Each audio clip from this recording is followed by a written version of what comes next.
Hey guys, I have a great collection of true catfish stories today. If you enjoy true horror stories, please subscribe if you want more videos like this to be suggested for you. It also helps me out too. Enjoy. There's something about the internet that makes people feel invincible, like they can be anyone they want to be without any real consequences. I've always been kind of a skeptic when it comes to online relationships. I mean, how can you trust someone you've never met? But then I met Jess. It started innocently enough during a late night scroll through a dating app. I had just gotten out of a long relationship and was looking for a distraction. Jess's profile was like a breath of fresh air. Her pictures showed a stunning brunette with a smile that could light up the darkest corners of any room. She seemed genuine, with interests that mirrored my own. We both loved hiking, indie music, and those weird documentaries that no one else ever wants to watch. The banter was effortless, and I found myself looking forward to our chats more than I expected. At first, it was all about shared playlists and exchanging favorite movie quotes. I thought I had finally found someone who really got me. Jess claimed she was in her late 20s, working as a graphic designer in a big city. She talked about her life in a way that felt authentic, sharing little tidbits about her work and her friends. I felt drawn in, and the more we talked, the more I wanted to know her. But as the weeks went by, I realized something was off. Jess was always busy, never quite available for a video call. She had excuses that felt plausible, like work emergencies or family obligations. Each time I suggested we chat face to face, she'd deflect with a joke or a story about some ridiculous thing that happened at work. I tried to be understanding, but a nagging feeling began to creep in. I decided to dig a little deeper. I started searching for her online, but there was hardly any trace of her. No social media accounts, no LinkedIn profile, nothing. It felt strange, but I brushed it off. Maybe she was just private or not big on social media. She would send me pictures, though always stunning, always in different places. But they never seemed to have any context. A photo of her at a beautiful beach, another one at a cozy cafe. I found myself questioning if they were even real. One evening, after a few too many drinks, I decided to confront the issue. I told her I wanted to see her, that I was tired of just chatting. I wanted to know if the person I had been connecting with was real. Jess responded with a long message about how she understood my concerns, how she just wanted to make sure we had a solid connection before meeting in person. She said she had some past trauma that made her hesitant. I felt guilty for pushing her, so I backed off, convincing myself I could wait a little longer. But the more time passed, the more I felt like I was chasing a ghost. I started to do some more digging. I signed up for a reverse image search tool and, to my shock, found one of her pictures on a random blog about travel destinations. It was a photo of a woman who looked strikingly similar to Jess, but the name attached to it was different. I was unsettled, but also intrigued. I couldn't help but wonder if Jess was using someone else's photos. I decided to take a leap and reached out to the travel blog owner. I explained the situation, and to my surprise, they responded quickly. They confirmed that the photo was indeed theirs, and that the woman in it was named Sarah, a travel influencer with a solid online presence. I felt a mix of anger and confusion. Why would Jess use someone else's identity? I sat there staring at my phone, the weight of the situation sinking in. I knew I had to confront her now. After careful consideration, I decided to take a more indirect approach. I mentioned how I had seen her pictures on the internet, but I didn't reveal the whole truth. I wanted to see how she would react. Jess's response was immediate. She told me that she had been hacked, that someone was using her pictures without her consent. I wanted to believe her, but my gut told me otherwise. The next step was a risk. I started creating fake profiles on the same dating app to see if I could match with her. It took a couple of tries, but eventually I found her. The profile was eerily similar, almost like she was using different names and pictures. I took screenshots of everything, my heart racing as I pieced together the puzzle. It was all a facade. I finally decided to confront her directly. I sent a message outlining everything I had discovered, the pictures, the fake profiles, and the lies. I was shaking as I hit send, waiting for the response. She didn't disappoint. It was a torrent of emotions, anger, denial, and then a bizarre attempt to justify her actions. She claimed she had been bullied in her past and felt safer hiding behind someone else's identity. At that moment, I realized this was not just a simple catfish situation. It was deeply troubling. I felt a mix of empathy and betrayal. I had genuinely enjoyed our conversations, and here was this person hiding behind a mask. It was a wild, emotional ride, and I decided it was time to cut ties completely. The trust was shattered. Unmatched, blocked, and finally free, I took a breath and tried to shake off the lingering unease. There was something deeply unsettling about being so close to someone who didn't even exist. It's strange how quickly the online world can distort reality. I learned my lesson the hard way, but a part of me still wonders about Jess. Was she ever real, or was she just a figment of my imagination, crafted by a person hiding behind a screen? Either way, it feels good to move on, but the experience still lingers in the back of my mind, a haunting reminder of the shadows lurking in the digital world.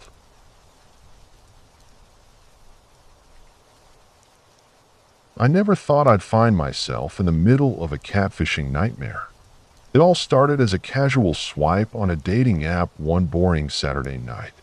I was scrolling through profiles, half-heartedly judging people based on their photos and bios, when I stumbled upon a girl named Claire.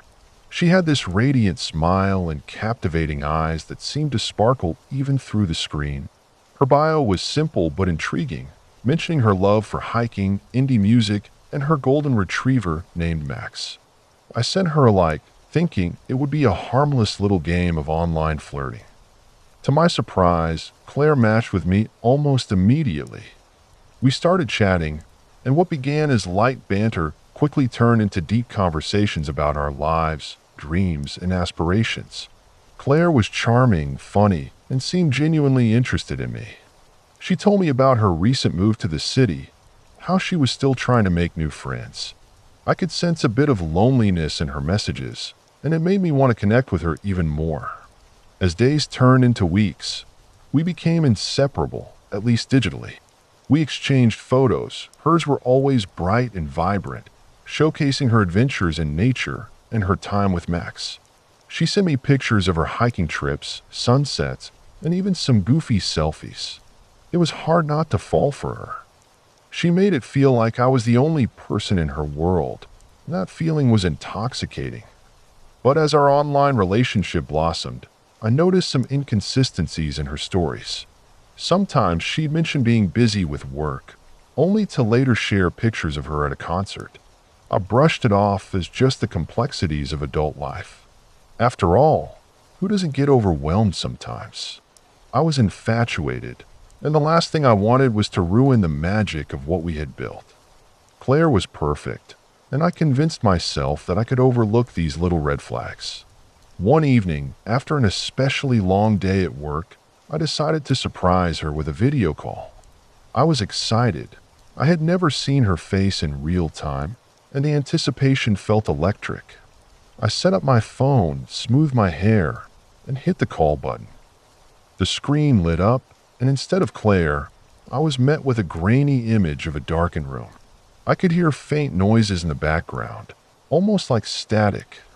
I waited, hoping she'd pop into the frame, but nothing happened.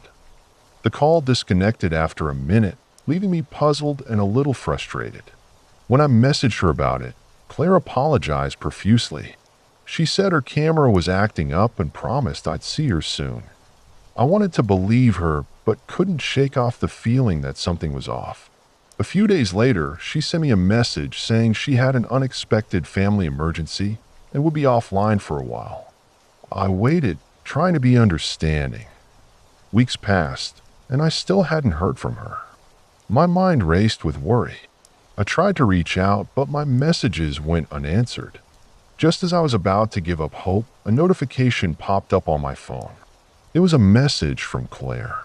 My heart raced as I opened it, but instead of the sweet words I had come to expect, it was a cryptic, panicked message about needing help. She claimed that someone was after her, that she had to move to a different city, and that she couldn't explain everything right now. She begged me to trust her and promised to explain everything soon. The message left me feeling more confused than ever. I spent the next few days oscillating between concern for her safety and skepticism. Something just didn't add up. Out of sheer desperation, I decided to do a bit of digging. I started with the photos she had sent me, reverse searching them online. It didn't take long for me to hit a wall. Almost every picture she had ever sent me was of someone else. I felt a cold sweat break out across my forehead as I stared at the screen, realizing the girl I had been falling for wasn't even real. The next step was to check her social media accounts. I scoured through every angle, looking for trace of her life outside our conversations. I found a profile with her name, but it had barely any followers and was mostly private. I sent a request, half hoping it would lead me to some answers. Days went by without a response, and then one night, I received a friend request from a profile with a blurry picture of a girl who didn't look anything like Claire. I hesitated, but decided to accept it anyway. Within minutes, a message popped up from this new Claire, claiming she was the real person behind the profile.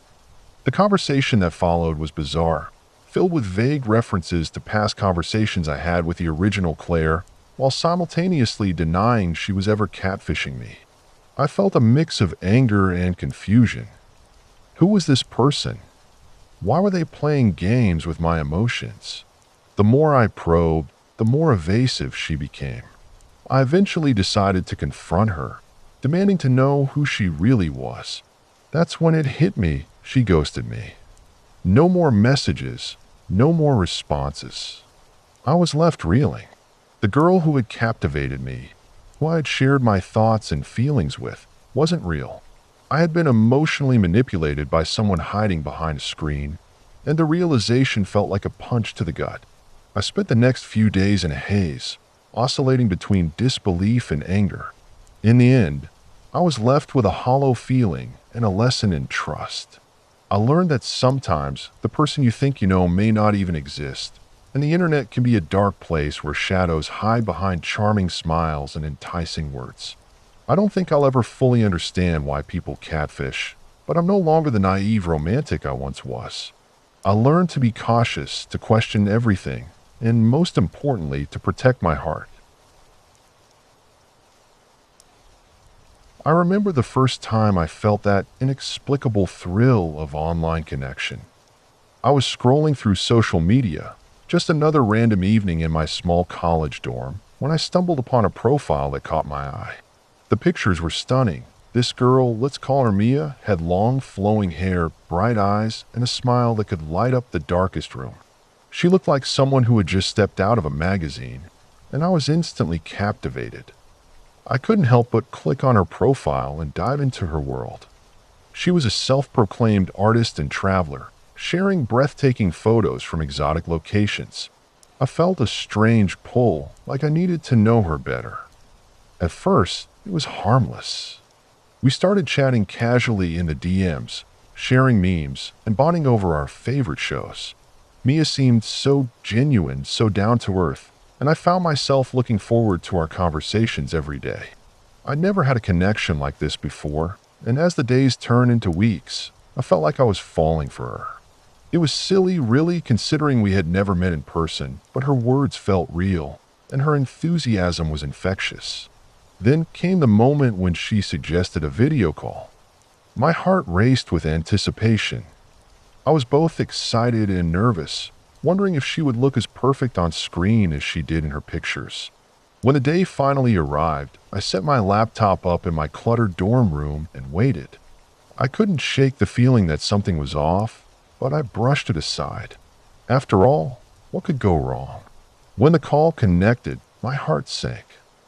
Instead of the beautiful girl I had been chatting with, I was met with a blurry image of a woman who looked nothing like Mia's photos. It was like a bad filter had been applied, and the woman on screen had a tired face and unkempt hair. My stomach twisted as I tried to process what I was seeing. I thought maybe it was a bad connection, perhaps she was just having a rough day. The conversation was awkward, and I could feel my enthusiasm waning with every passing moment. After that call, things shifted. I confronted her about the discrepancy. Mia was apologetic, claiming she had been having a bad hair day and that she couldn't find a good camera angle. I wanted to believe her, to brush it off as a simple misunderstanding, but the nagging doubt crept in, gnawing at me. I started doing a little digging, something I now realize was both a blessing and a curse. I looked up her pictures, trying to see if they were posted elsewhere. To my surprise, I found them on various websites, mostly linked to different models and influencers. Panic set in as I tried to rationalize it. Maybe she was using someone else's photos to maintain privacy? I wanted to give her the benefit of the doubt, but I couldn't shake the feeling that I was being deceived. I confronted her again, and she became defensive, claiming it was for her safety and that she had a stalker in her past. It was a flimsy excuse, but I wanted to believe her. Over the next few weeks, I found myself in a bizarre cycle of trust and doubt. Mia would send me sweet texts, tell me how much she cared, and share snippets of her life, but every time I mentioned meeting up or doing a video call again, she would come up with excuses. She said she was busy with work or that she was feeling unwell. Each excuse chipped away at my heart, and I found myself oscillating between hope and despair. Eventually, I hit a breaking point. I decided to confront her about the pictures again, explaining that I needed to see her real self. That was when everything fell apart. She went silent for a few days, and I was left in a pit of confusion and anxiety. Then, out of the blue, I received a message that sent chills down my spine. It wasn't from Mia, it was from someone else entirely. The message was accusatory, claiming that I was harassing Mia and that she wanted nothing to do with me. It was signed with a name I didn't recognize, and it felt like someone was watching me. At that moment, I realized I was in way over my head. I dug deeper, trying to trace this new account, and the more I uncovered, the more disturbing it became. The IP address led me to an area several states away, and the name attached to the account was fake. It turned out that Mia was part of a larger network of catfishers, and I was just one of many victims. The realization hit me like a ton of bricks. I had invested so much emotion into a person who didn't exist. The pictures, the stories, everything was a facade. I felt sick, both with anger and embarrassment. I had let myself be drawn into an elaborate web of lies, and now I was entangled in something I couldn't escape. I decided to go public with my story, sharing it on social media to warn others. But instead of support, I was met with skepticism and mockery. People thought I was just seeking attention or that I was naive for falling for such an obvious scam. It was infuriating and isolating. Weeks passed, and I tried to move on, but the psychological toll lingered. I became hyper-aware of every online interaction, questioning the authenticity of everyone I met. I couldn't shake the feeling that I was being watched, that someone was out there, lurking behind a screen, ready to pounce. It was a nightmare I couldn't wake up from. In hindsight, I learned to be more cautious online, but the scars ran deep. I had hoped for a genuine connection, only to find myself ensnared in a disturbing game of deception. Mia was just a name, a ghost, a figment of someone else's imagination. I couldn't help but wonder about the person behind the mask, the motives driving them to create such an elaborate ruse. The truth was, I would never know. I never thought I'd find myself in a situation that felt like it came straight out of a bad horror movie. It all started when I decided to jump back into the dating scene after a rough breakup. I was scrolling through a popular dating app, swiping left and right, not really expecting much. It was just a way to pass the time and distract myself from my thoughts. That's when I stumbled upon her profile. She had this stunning smile, bright eyes that seemed to light up the screen, and a bio that read like a poem. I was intrigued, and for the first time in a while, I felt a flutter of hope. We matched almost instantly, and I was thrilled. Her name was Mia, and her pictures showed her enjoying life, hiking, laughing with friends, and even a few cute selfies with a dog that looked like it belonged in a magazine. I sent her a message, and the conversation flowed effortlessly. It felt like we had known each other forever, which was weird considering we had just met online. We talked about everything, our favorite movies, music, and even our childhood memories. I found myself looking forward to our chats every day. As the weeks passed, I started to feel a genuine connection with Mia. We exchanged texts late into the night, sharing our fears and dreams. There was something about her that felt real, even if it was all through a screen. I remember telling my friends about her, how I felt like I had finally met someone who understood me. They were excited for me, urging me to take things to the next level. So I suggested we meet up. That's when things started to get strange. Mia seemed hesitant. She always had an excuse ready. She was busy with work, or her dog was sick, or she was going through a family crisis. I tried to be understanding, but a little voice in the back of my mind started to question her authenticity. Still, I brushed it off. I was smitten, and the idea of her was too intoxicating to let go. After a couple of weeks of this back and forth, I decided to dig a little deeper. I did a reverse image search on her pictures, which was something I'd heard about from a friend who was way too into true crime podcasts. To my shock, the main photo of her smiling with that gorgeous dog popped up on a random pet adoption site. The dog was named Bella, and there was no mention of Mia. That unsettling feeling in my gut intensified. I confronted her through text, asking why her pictures were floating around on a pet site. She responded with a vague explanation about how that photo was taken at a friend's place, and that she just loved the dog.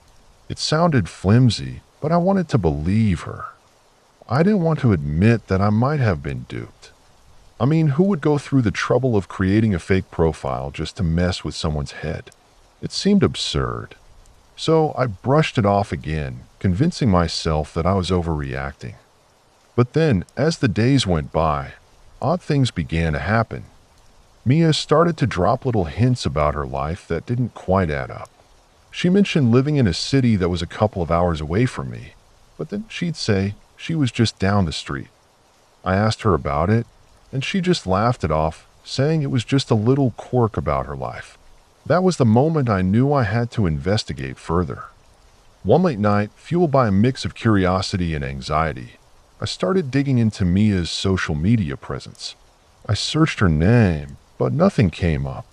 No Facebook, no Instagram, nothing. I found profiles with similar names, but they were all ghost accounts with no pictures or friends.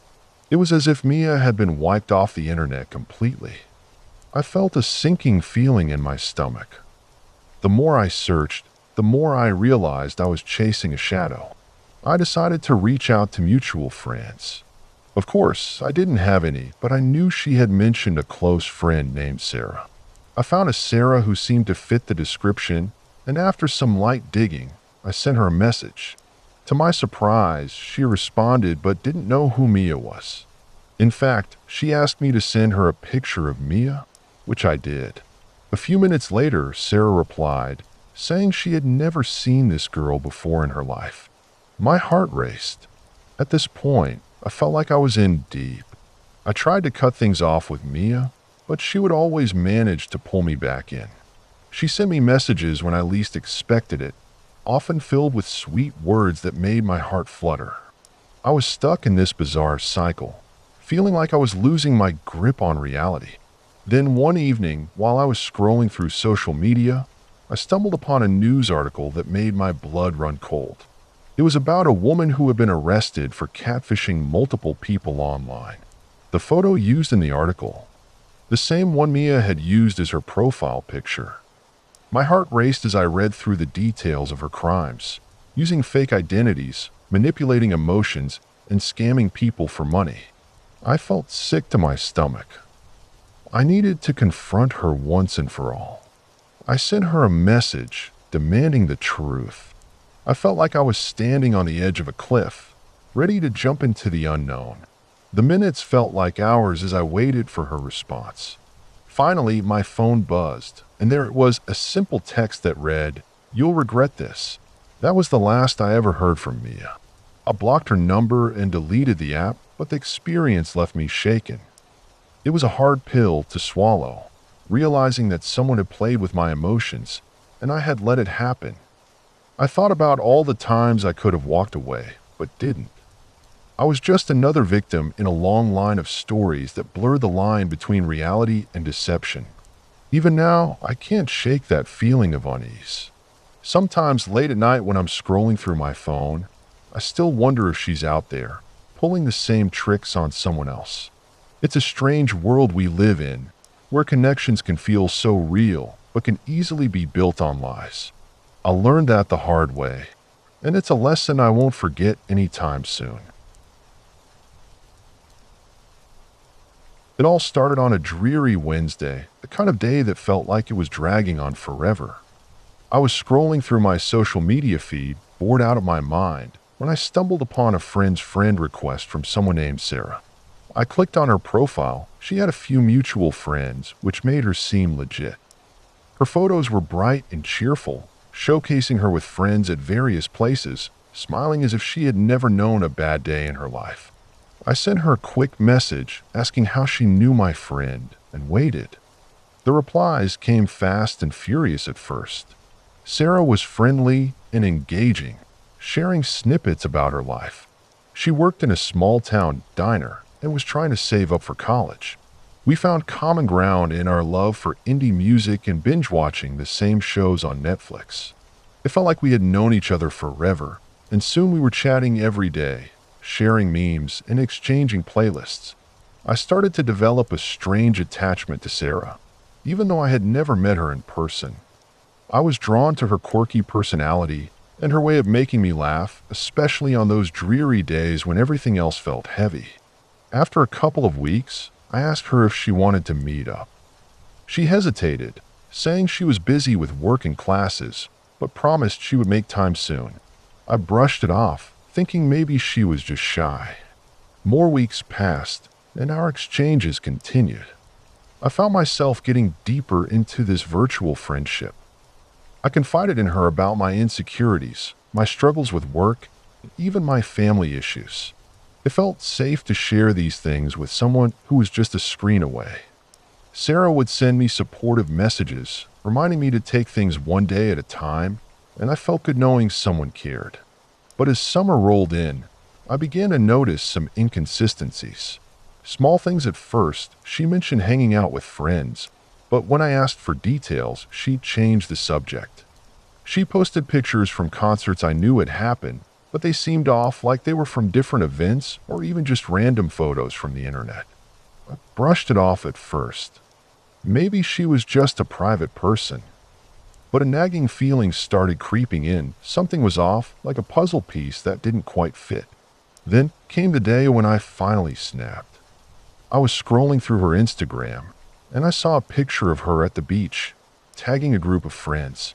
Something struck me as wrong. I recognized the background, the same spot I had visited last summer. In the photo, I saw a girl who looked strikingly similar to Sarah, but with a different hair color and style. I felt a chill run down my spine. I couldn't shake the feeling that Sarah was not who she said she was. I decided to dig a bit deeper. I spent hours researching, using reverse image search on her photos. It was like peeling back layers of an onion, each layer revealing something more unsettling. I found several of her pictures scattered on different profiles, all belonging to people with completely different names and lives. It was terrifying. I realized I had been talking to a ghost, someone who had crafted an elaborate web of lies. My heart raced as I pieced it all together. This wasn't just a harmless catfish. This was someone who had taken on an entirely different persona. My mind raced with questions. Why would someone go through the trouble of fabricating their identity? What were they hoping to gain? I felt betrayed and angry, but more than that, I felt scared. I had shared personal details with this person, and now I worried about what they might do with that information. I decided it was time to confront her. but I didn't want to approach it recklessly. I crafted a message, laying out my findings, asking her to explain herself. The reply was immediate, but not what I expected. Instead of a confession or a defensive response, I received a long-winded email filled with excuses. She claimed she had been too embarrassed to show her true self, that she had issues with self-esteem and was working through her own problems. I felt a mix of pity and disgust. It was one thing to lie about your life. It was another to manipulate someone's emotions for your own gain.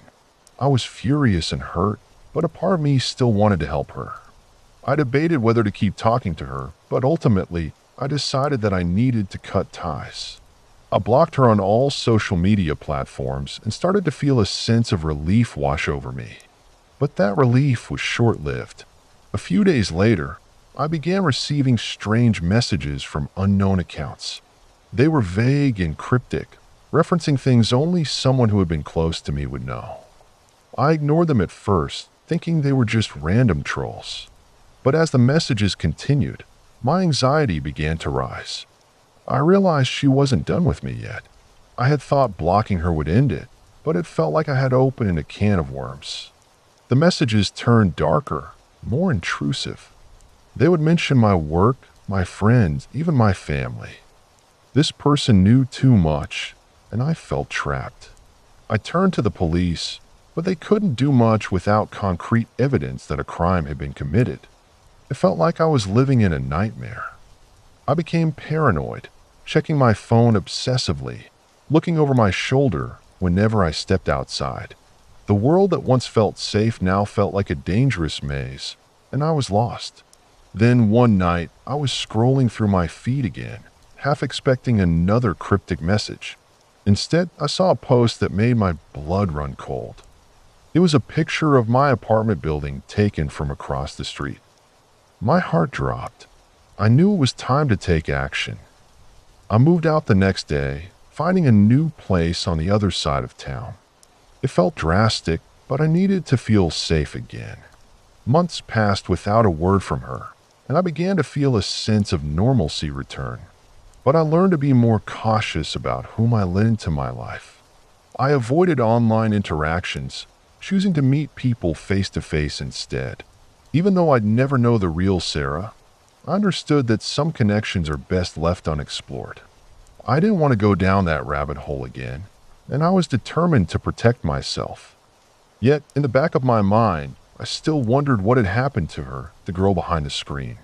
I hoped she had found her way, but I also knew I couldn't let her haunt me any longer. I never thought I'd fall for someone online. I mean, who does that?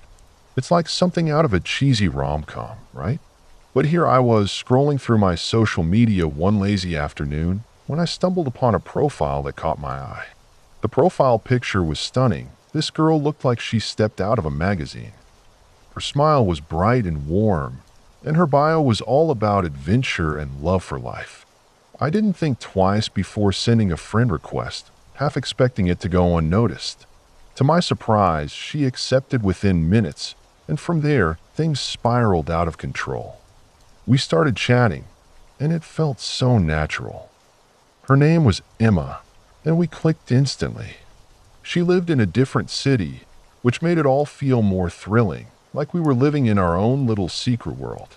We exchanged messages daily, sharing bits of our lives, dreams, and hopes.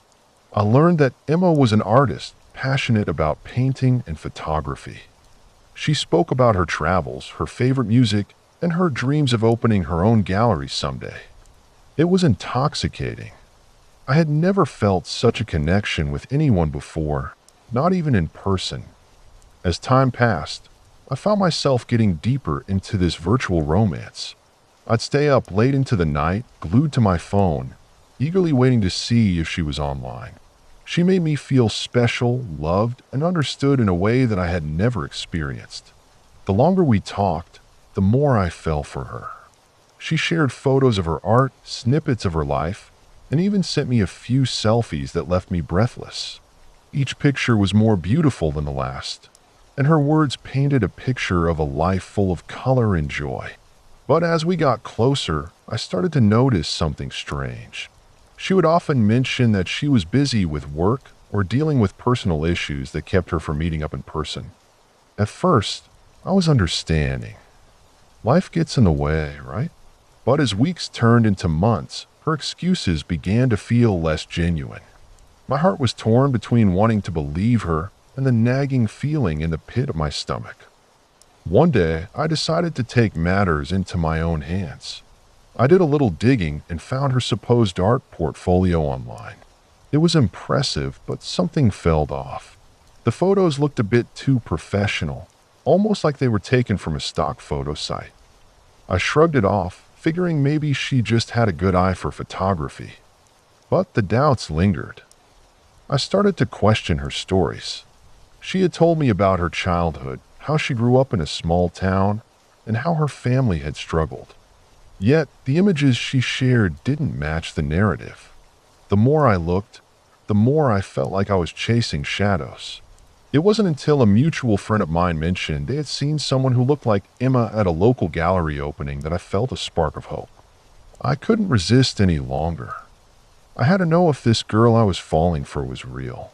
I decided to go to the event, hoping to catch a glimpse of her.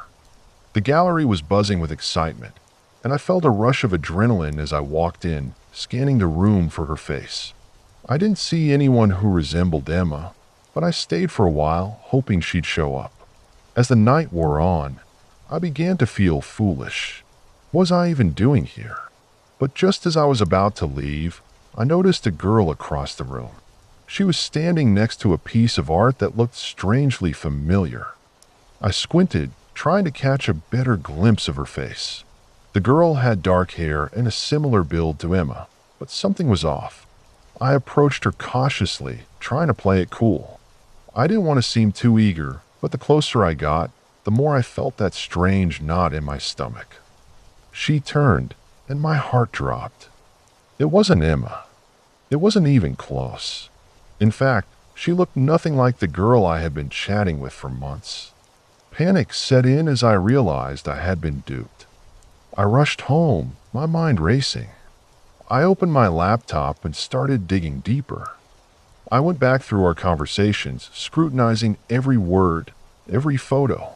I began to piece together the puzzle, and it didn't take long to uncover the web of lies. I found out that the photos Emma had sent me were stolen from various social media accounts and art sites. I felt sick to my stomach. How could I have been so naive? I had let my heart lead me into a trap, falling for someone who didn't even exist. The next day, I confronted Emma through messages, laying out everything I had found. At first, I got the typical responses, apologies, excuses, and more lies. But as I pressed her, she eventually stopped responding altogether. It was like a light switch had been flipped, and the connection we once had evaporated into thin air. I was left with this overwhelming sense of betrayal and confusion, unsure of how I had let myself get so wrapped up in a lie. Days turned into weeks, and I tried to move on, but the experience left a mark on me. I looked back at all the moments we shared, the laughter, the dreams, and it felt like a cruel joke. I had been catfished, and it stung. It was hard to trust anyone online after that. I found myself scrolling through social media with jaded eyes, questioning the authenticity of every profile I encountered. Eventually, I learned to take it slow. I made a promise to myself to be more cautious, to put my heart on hold until I truly knew someone. But I also realized that not everyone online is a catfish. There are genuine people out there, waiting to connect. I had to remind myself that while my experience was a dark chapter, it didn't define my search for love.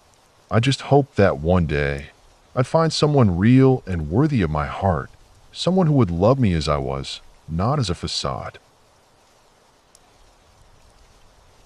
I never thought I'd find myself in such a twisted mess online, but here I am recounting what went down. It started innocently enough, just me, a bored 20-something scrolling through social media late at night. I was in that weird phase where you just want someone to connect with, even if it's just through a screen. So when I stumbled upon a dating app that promised real connections, I gave it a shot. I figured, why not? Everyone else was doing it, right? I created a profile, posting a couple of decent photos and a bio that was a mix of quirky and genuine. Almost immediately, I started getting matches. Most were the usual small talk, but then I came across this one profile that stood out. The guy had this warm smile, and his interests mirrored mine in a way that felt uncanny. We both love hiking, indie music, and binge-watching obscure documentaries. It felt like fate thrown into the digital age. We started chatting, and our conversations flowed easily. He had a way with words that made me feel at ease, and before I knew it, I was sharing things with him that I hadn't told anyone else. It was nice to feel seen and understood. He told me his name was Alex, and he was in his late 20s, living in a neighboring city. We talked about everything from our childhoods to our dreams for the future. The more I learned about him, the more I wanted to know. It was intoxicating, this connection we had. After a few weeks, Alex suggested we meet up in person. I was excited, but also a little anxious. Meeting someone from the internet is always a gamble, but I felt like I knew him well enough by then. We settled on a coffee shop halfway between our places. The day of our meeting arrived, and I dressed casually yet cute, feeling a mix of excitement and nerves. But as I walked into that coffee shop, I quickly realized something was off. I scanned the room, looking for the warm smile I had come to know so well, but there was no sign of him. I waited, checking my phone multiple times, hoping for a message to explain his lateness. 30 minutes passed, and still nothing. I started to feel a sense of dread creeping in. Did something happen? Was he really who he claimed to be? I sent him a quick message, asking if he was still coming. No response. I decided to give it a little more time, but the longer I waited, the more my heart sank. Eventually, I left, feeling embarrassed and foolish. After a few days of radio silence, I finally received a message from Alex.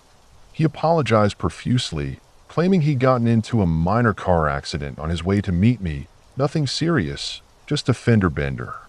I was relieved, but also a bit skeptical. It was a convenient excuse, but I wanted to believe him. We resumed our conversations, and he shared a few details about the accident that seemed genuine enough to ease my worries. As the days turned into weeks, I found myself investing more and more into our online relationship. We talked every day, sometimes for hours. We shared playlists, sent each other random memes, and even video chatted a couple of times. Each time, I felt a bit closer to him. But there was this nagging feeling in the back of my mind. He was always just a bit vague about his job and home life, often deflecting questions with humor or changing the subject. I tried to ignore it, but a few things didn't add up. He claimed to be working as a freelance graphic designer, yet he never seemed to have a project to show me. When I asked for examples of his work, he always had some excuse ready. Then, one night, I decided to dig a little deeper. I started searching his name, combined with the city he allegedly lived in. To my surprise, I found nothing. No social media profiles, no work history zip. It felt like he didn't exist outside of our conversations. I confronted him about it, and his response was always the same. He was just a private person who preferred to keep his life under wraps. I wanted to believe him, but the more I thought about it, the more I felt like I was being played. But how? Why? A few days later, I decided to do a little more sleuthing. I created a fake profile on another dating app using a different name and some random photos I found online. I swiped through profiles, not really expecting much. But then I saw him. The same face, the same charming smile. I couldn't believe it. My heart raced as I clicked on his profile. It was identical to the one he had shown me. I took a screenshot and sent it to a close friend who was just as confused as I was. I began messaging this new profile, pretending to be interested in a casual chat. He responded almost immediately, just like Alex had. I felt a mix of anger and betrayal boiling inside me. Who was this guy? I found myself spiraling into a pit of obsession, spending hours trying to put the pieces together. I researched catfishing, read stories of others who had been duped, and it dawned on me that I was in way over my head. Eventually, I mustered the courage to confront Alex again. I showed him the screenshot of the other profile, and instead of panicking, he laughed it off, saying it was just a coincidence. But I wasn't laughing. I pressed him for details, and the more I pushed, the more defensive he became. My gut was screaming at me that something was seriously wrong. Days turned into an agonizing week of back-and-forth messages. I felt like I was losing my mind, trapped in this web of deceit. I decided to take a break from our conversations, needing space to think. But each time I tried to detach, he would send me these heartfelt messages, pouring out emotions that felt way too intense for someone I barely knew. In the end, I reached a breaking point. I decided to cut all ties and block him. It was liberating, but terrifying at the same time. I felt like I was finally free from this bizarre relationship, but a part of me couldn't shake the feeling that I had just stepped out of a nightmare. Months later, I still find myself thinking about that experience. It's strange how someone can craft an entire persona and weave it into your life without you ever truly knowing them. The internet is a wild place, and sometimes it's hard to tell what's real and what's just a carefully constructed illusion. I may have dodged a bullet, but the memory of that catfish will always linger in the back of my mind, a reminder of how easily trust can be manipulated in the vastness of the digital world. I never thought I'd find myself tangled in a web of deceit, but here I am, sharing a story that feels like it belongs in a cautionary tale. It all started innocently enough, scrolling through social media late at night, mindlessly liking posts and checking out profiles. I was single and bored, looking for a distraction, and that's when I stumbled across her. Her name was Jenna, and her profile was a dream. Stunning photos of her traveling to exotic locations, hanging out with friends, and an endless stream of motivational quotes that made her seem like the perfect blend of adventure and depth. She had a smile that lit up the screen and a life that seemed enviable. I felt a pull, an almost magnetic attraction that urged me to send a friend request. To my surprise, she accepted almost immediately. At first, our interactions were light and fun. We exchanged messages about our favorite travel spots, shared memes, and bonded over our mutual love for hiking. Jenna seemed genuine, and I was captivated by her stories. She told me about her job, which involved working with underprivileged kids, and how fulfilling it was. I found myself looking forward to her messages, the way they seemed to brighten my day. I was smitten and thought maybe this could lead to something special. As the weeks went by, I became more invested. I learned about her life in detail, from her childhood in a small town to her dreams of becoming a travel photographer. It was all so romantic, and I was hooked. But then things took a strange turn. Jenna started to share less about her day-to-day life. The vibrant updates faded into vague messages about being busy or dealing with personal issues. I tried to be understanding, assuring her I was there for her, but the distance started to feel real. One night, I decided to dig a little deeper. It felt strange to me that someone so engaging could just vanish. I went through her photos, trying to find something that could explain this sudden change in behavior. That's when I noticed something odd. A few of her pictures were tagged in locations that didn't seem to match up with her stories. The stunning beach she claimed to have visited last summer was actually a famous spot I recognized from a travel blog. I pushed it aside, thinking maybe she just liked to repost pictures that inspired her. But the more I looked, the more I found. I started to cross-reference her photos with other profiles and online sources. I was spiraling down a rabbit hole, fueled by my curiosity and growing unease. It felt like I was being led on a wild goose chase. I found similar images on different travel accounts, and the more I probed, the more I began to question everything. One evening, I decided to confront the issue head-on. I sent her a message, asking about the inconsistencies I'd noticed. I didn't want to sound accusatory, but I needed answers. What followed was a series of excuses that left me feeling unsettled. She claimed she was just borrowing pictures from friends and that I was being paranoid. I wanted to believe her.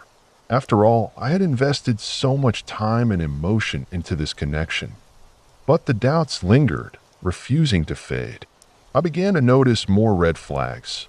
Her reluctance to video chat, the vague responses to my questions about her family, and how she never seemed to have a friend in any of her photos.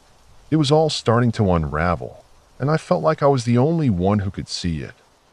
I decided to dig deeper, not just into her photos, but into her entire online presence. I spent hours researching her name, scrolling through countless profiles, and digging into obscure corners of the internet. I discovered that there were multiple accounts with similar names and photos, all claiming to be the same person. It was like a digital hydra. Every time I thought I'd found her, another fake account would pop up. The realization hit me like a ton of bricks. Jenna wasn't real. The weight of that knowledge was heavy. I felt a mix of anger and betrayal, but also a strange sense of relief. I wasn't crazy. I decided to confront her again. This time, I was ready to lay all my cards on the table.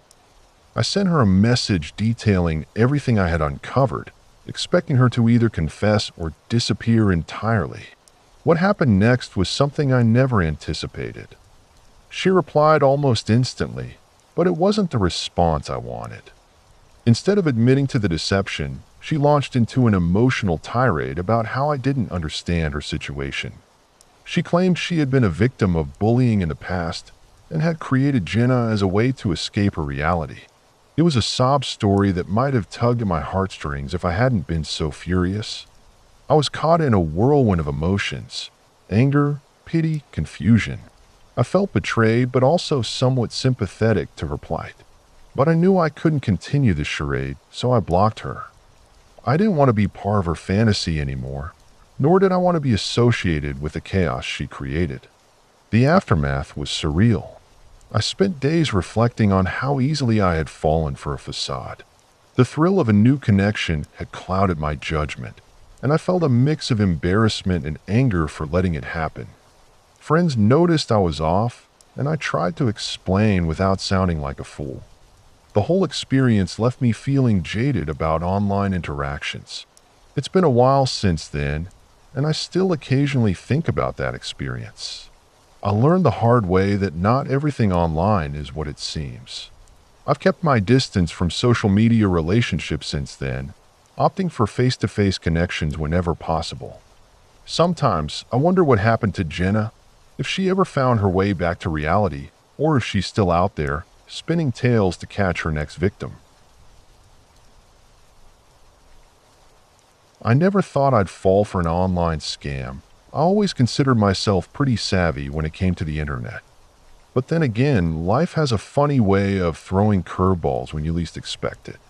My story begins on a chilly September evening, scrolling through social media while nursing a cup of lukewarm coffee. I was just looking for a distraction from my mundane routine when I stumbled upon a dating app. I had dabbled in online dating before, but it had always felt more like a chore than a romantic adventure. Still, something about this app felt different, more inviting. The interface was sleek, and the profile seemed more genuine than the usual parade of cliches. I set up my profile, added a few photos of me hiking and hanging out with friends, and started swiping. It didn't take long before I came across a profile that caught my eye. Her name was Mia, and she had the kind of smile that could light up a room. She was into all the things I loved: music, art, and hiking, and her profile was filled with fun, engaging anecdotes about her life. I felt a spark of excitement I hadn't experienced in a while. The more I read, the more I felt like I could really connect with her. We matched, and the conversations flowed easily. Mia was charming and funny, with a knack for making me feel special. She would send me little messages throughout the day, and I found myself looking forward to them like a kid waiting for Christmas. As days turned into weeks, we shared our hopes, dreams, and fears. It was intoxicating, the way our connection seemed to deepen with each passing conversation. I had never felt so understood by anyone before, and I started to imagine what it would be like to meet her in person. But there were red flags. Mia often claimed to be busy with work, sometimes disappearing for days. I brushed it off at first, rationalizing that she was a busy professional. But the longer it went on, the more my mind started to race. I asked her about her job, and she would provide vague answers about working for a nonprofit organization that focused on environmental issues. It sounded good on paper, but I couldn't shake the feeling that something was off. Still, I was deep in it by then. I had shared personal stories, my insecurities, and even some of my darkest moments. I had invested so much emotional energy into this connection that the thought of pulling away felt like tearing a part of myself away. I was in too deep, and I knew it. One day, she sent me a message that would change everything. She told me she was in a bit of a financial bind. Her organization had been hit with unexpected expenses, and she needed help covering her rent for the month. My heart sank. I had heard of people getting scammed online, but I never thought I would be one of them. I hesitated, unsure of what to do. I thought about all the conversations we'd had, the way she had made me feel. It felt like I was being placed in a moral dilemma. After a sleepless night of tossing and turning, I decided to help her out. I sent her a few $100s, convinced that it was a small price to pay for the connection we had. I tried to convince myself that I was doing the right thing, that I was helping someone I cared about. In my mind, it was a gesture of love and trust, and I felt proud to be able to support her during a tough time. But when I sent the money, something shifted. Mia became even more distant. Days turned into weeks, and she was barely responsive. I sent messages trying to check in and see how she was doing, but the replies became rarer and more generic. It was like I had vanished from her radar. Finally, after what felt like an eternity of silence, I received a message. It was short and vague, something about being overwhelmed and needing space. I felt a knot tighten in my stomach. I'd invested so much emotional and financial energy into this relationship, and now it felt like I was being cast aside. I tried to reason with myself, thinking maybe she genuinely needed space. But deep down, I knew something was wrong. A week later, I decided to do some digging. Something inside me urged me to find out more about Mia. I started searching her name, her supposed workplace, anything that could lead me to the truth. The more I searched, the more I realized I had been duped. There was no nonprofit organization, no trace of her on social media other than the profile she had created. My heart sank as I pieced together the fragments of my reality. I was talking to a ghost, a carefully crafted illusion that had managed to slip past my defenses and steal my trust. As the truth settled in, the anger bubbled to the surface. I felt like a fool. How could I have been so naive? I had invested my heart and money into someone who didn't even exist. It was like being punched in the gut. I wanted to scream, to lash out, but all I could do was sit in silence, replaying every moment, every conversation, every laugh we shared, only to realize they had been built on a foundation of lies. I reported the profile to the app, but I knew it would probably go unnoticed among the sea of other complaints. The feeling of betrayal lingered, a bitter taste in my mouth. I was left with a gaping hole where my trust used to be, and the experience taught me that vulnerability can sometimes lead to the darkest places. After that, I took a break from online dating. It wasn't just about Mia. It was about me needing to heal from the emotional roller coaster. I learned to be cautious, but that didn't mean I stopped believing in love. It just took a little longer to find my footing again. The scars of that experience remained, but I moved on, hoping that someday I would find a genuine connection that was built on trust and authenticity. The internet is a wild place, and I was just one of its many victims. I still remember the day I stumbled upon her profile. It was one of those late-night scrolling sessions, the kind where you lose track of time and find yourself diving deep into the digital abyss. I was feeling particularly lonely, scrolling through an app where people connect over photos and short bios. And then there she was, a stunning girl with a warm smile and captivating eyes.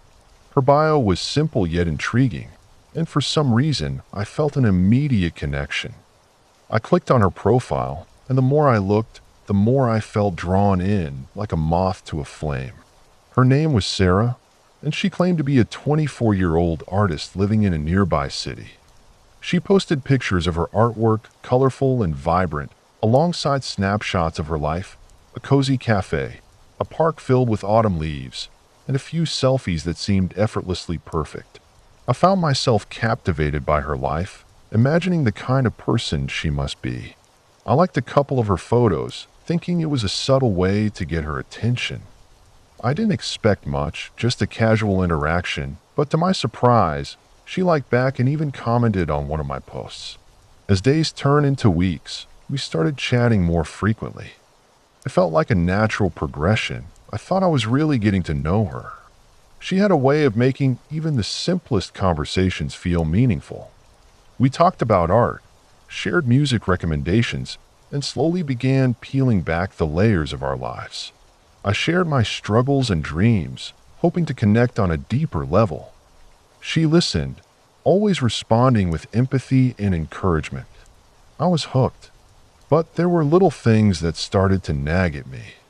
For one, she was always busy with her art projects, which was understandable, but there were times when I felt she was a bit too elusive. When I suggested a video call, she always seemed to have an excuse ready. Sometimes it was her laptop malfunctioning or her phone dying unexpectedly. I brushed it off as typical tech issues, convincing myself that it wasn't a big deal. After all, I had never met anyone online who was perfect. As we continued to chat, I began to notice discrepancies in her stories. Little details that didn't quite add up, like how she described her hometown in one message, only to switch it up a week later. I found myself questioning her authenticity, but at the same time, I was invested. I could feel the pull of something deeper, a desire to know her in a way that went beyond pixels and texts. Then came the moment that changed everything. One night, I was feeling particularly brave, perhaps emboldened by a few drinks. I decided to send her a message, asking her to send me a picture of herself holding a sign with my name on it, just to prove she was real. I thought it was a harmless request, a way to bridge the gap between our digital lives and reality. But the response I got was chilling. Instead of a playful reply, she went quiet. The air felt heavy with unspoken words, and I could sense something was off. After an agonizing silence that lasted several hours, she finally replied. Her message was vague, almost defensive. She said she was uncomfortable with the request and that it felt too invasive. My heart sank. I tried to play it cool, reassuring her that I understood her feelings, but deep down, I was unsettled. The connection we had felt so real, and now it was slipping through my fingers like sand. Days turned into a week, and Sarah continued to distance herself. Our conversations became sporadic. I found myself obsessively checking my phone, hoping for a message that never came. I started to dig deeper into her social media, looking for signs, any indication of her existence. That's when I stumbled upon something that made my stomach churn. I found a profile with the same pictures and name, but the bio was completely different. Instead of an artist, this Sarah was a model living in a different country. The realization hit me like a ton of bricks. I was talking to someone who was using another person's identity. I felt a mix of anger and betrayal, but also an unsettling sense of dread. Who was I really talking to? I began to connect the dots, piecing together the inconsistencies and lies. I confronted her through messages, my heart racing as I typed. I wanted to know the truth. She responded almost immediately, but this time it was different. The tone was cold, and the warmth I had once felt vanished. She confessed that she wasn't Sarah, that she had been using someone else's identity to connect with me. My mind raced as I read her words. She said she had created this persona because she was insecure about her own life. I was talking to a ghost, someone hiding behind a screen, living in a web of lies. After that, I felt a heavy pit in my stomach. I had cared for someone who didn't even exist. My mind spiraled. I felt like I was losing my grip on reality. I needed to know more, so I began searching for clues, trying to uncover the truth about the real Sarah. The more I dug, the more disturbing it became. I discovered that the real Sarah had no idea someone was impersonating her. She had a decent following, and I reached out hoping to alert her. Eventually, I contacted the platform we'd met on, reporting the fake profile. They took action, but the damage was done. I had invested months into a relationship built on deceit.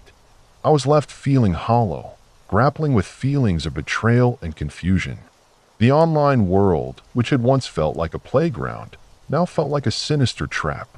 I learned the hard way that not everyone you meet online is who they say they are, and sometimes the connections we think are real can turn out to be nothing more than a mirage.